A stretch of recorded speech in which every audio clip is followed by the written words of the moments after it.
So a wine press here in a garden shows it would have been a vineyard 2,000 years ago. And down there is the family tomb.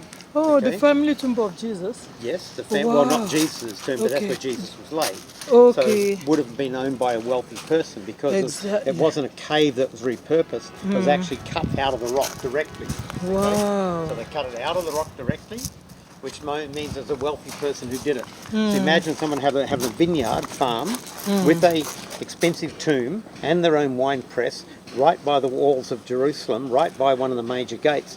That was a person who was very well connected. Exactly. He'd have been a leader, very well connected. Rich person. Exactly. So you could have been Joseph Arimathea. It's possible. Yes, it is, because they said he's the one that paid to collect. That's right. So within there, but in the family tomb down there, which is that one there, okay, which still looks like similar to how it's discovered. There was a big earthquake at one time, cracked in the rock, and part of the wall fell out. Someone in 1880 fixed it. Wow. Well, did a pretty bad repair job, really. But that's what it looks like on the outside. You see the big trough where the stone once was, and the big stone would have been around here. They did increase the height of the door by about 1/3. Small. Yeah, that's right, because the tomb holes were very small then. But on the inside, it's laid out like a typical tomb of that day. Preparation room and then burial room. Okay, the preparation room would have had benches across here. Okay, where they prepare the body. It said Joseph of Arimathea asked Pilate for the body of Jesus and brought him to a tomb in which no one had been laid. And there Nicodemus came with him with 35 kilos of spices. So when you clean the body up, you pack the spices around the body, wrap it and hold it in place with a cloth. And the spices do two things: cover the odour of decomposition, but also aids the process of decomposition. After the body is decomped, it takes about a year.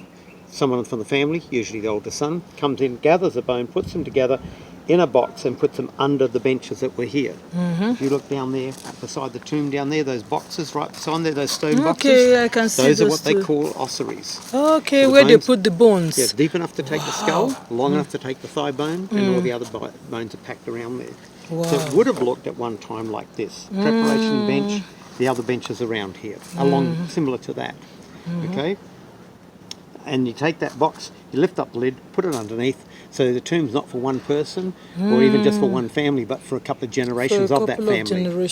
Wow. Yeah, so it would have been like this. And we know Jesus was laid on this side because it said they only had to look in the door to see him. Okay. And the walls there, you wouldn't be able to see anybody over here. Exactly. So straight across over there, okay? So again, straight across over here would have been where Jesus was laid. Wow. So this is very similar to the tomb, but the benches down there are long gone. Okay. We don't know where they went. Could have been the Crusaders, who we know were here 1,000 years ago. But also when you go in there, you'll find that graffiti on the wall. This is from the Byzantine Christians about the 4th century. And it has the abbreviated Greek, Jesu Christou, Jesus the Christ. And then here, Alpha and Omega, first and last, beginning and the end. But what did they use to make the cross out of?